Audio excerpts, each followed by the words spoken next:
Hi everybody, I'm James and welcome back to Storytime with James.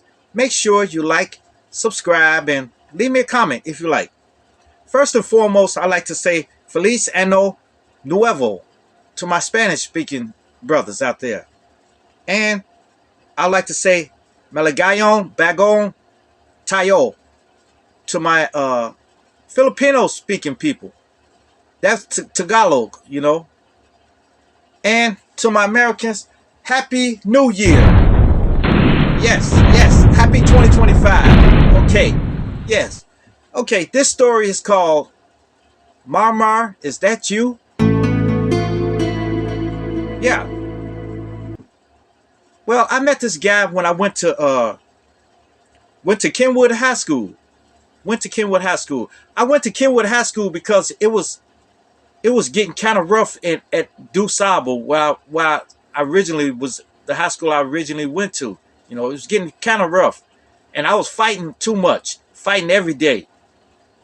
So finally, I got my mother to go up there to school with me. And they said, I got all my credits, but except like a half a credit. And so I transferred to Kenwood High School. Kenwood was a totally different world than DuSable because when I got in Kenwood, I had long hair like down to here, long hair and stuff like that, and baggy clothes and stuff like that. But they wasn't with that.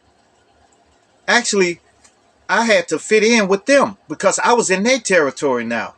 So I had to fit in with them. So I had to switch the baggy pants and stuff like that to tight fitting jeans and Izod shirts and polo shirts and Ralph Lauren shirts. So all of that I had to change over.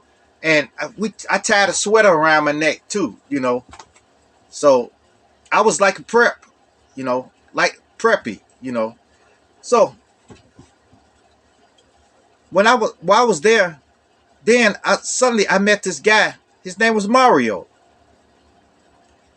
So I knew him, and we talked and we got real cool. We got like tight like this, tight. And I couldn't understand it, And then we would ditch a class or two, We would ditch a class and hang out and stuff like that. And man, he was a cool guy. He was cool. Then one day we were behind a radiator, not a radiator, but an air conditioner unit, one of those big air conditioner units. We was behind there, smoking up. We was doing that. He passed to me, I passed to him, and then he passed it to me. Then I looked at him. I said, "You know what? You real cool." He said, "Man, you are too, man." So I said, "I don't understand this, man." Even the slang stuff that I say that's usually a family thing. You say it too. He said, "Yeah, I can't understand that." He said, "I can't understand that." I said, Man, who's your folks? Who's your mom? Who's your mom?" He said, "Well, my mom name's Maggie, And I said, "Wait, Maggie? I got an aunt named Maggie." And he said, "What? What's your mom's name?" I said, "My mom's name Ethel." He said, "I got an aunt named Ethel." So we were sitting there, and then I said, "Man, you my cousin." He said, "You my cousin." And we hugged each other, stuff like that. I said, "Oh my goodness. How did this happen? How did this happen?" He was my cousin. And I said, "Marmar, little Marmar." And he said, "June." I said, "Yeah, that's me. That's me." He said, "That's me." And he said, "Oh my goodness." But the last time I had seen Marmar was when we were kids. I was like 6 or 7 years old, and he happened to come over to my house. they came over to my house, and he wanted to ride my bike, which he thought was a motorcycle.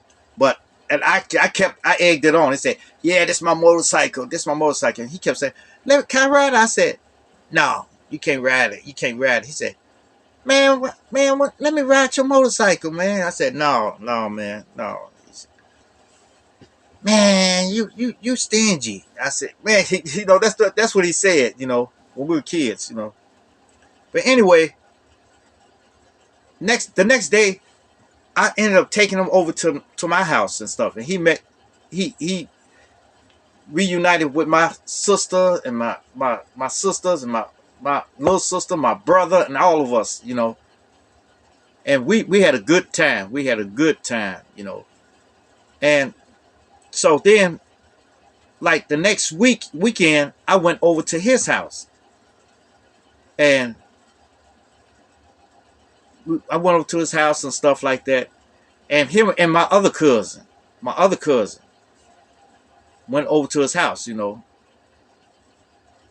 So it was three of us hanging out. Three of us used to hang out together. Three cousins, were hanging out together.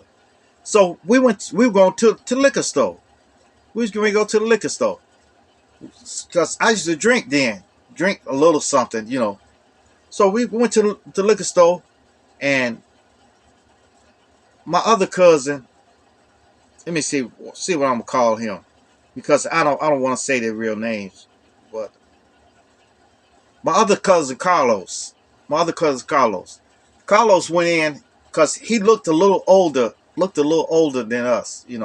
So he went in and bought the Bacardi, a little pint, half pint of Bacardi, and we were going to go back to the house. And these guys came up to us, but it was getting kind of dark outside, and they came up to us, start talking about, "Man, you coming around here? You can't come around here." So me and Carlos turned around, said, "What's up, man?" And then one of them threw a bottle at us, a 40-ounce bottle, and it totally missed us and stuff like that. So it broke, and then we started running toward them, and they took off running, and me and Carlos chased them down the street, and then they turned the corner. Then we turned around, came back, and we couldn't find Marmar. We couldn't find him. He ran. He turned around and ran. He turned tail and ran. So we were talking about that and stuff like that. I said, "Man, you shouldn't have ran, man. We cousins, man. We supposed to all stand up for each other. We're supposed to stand with each other. One go down, all of us go down."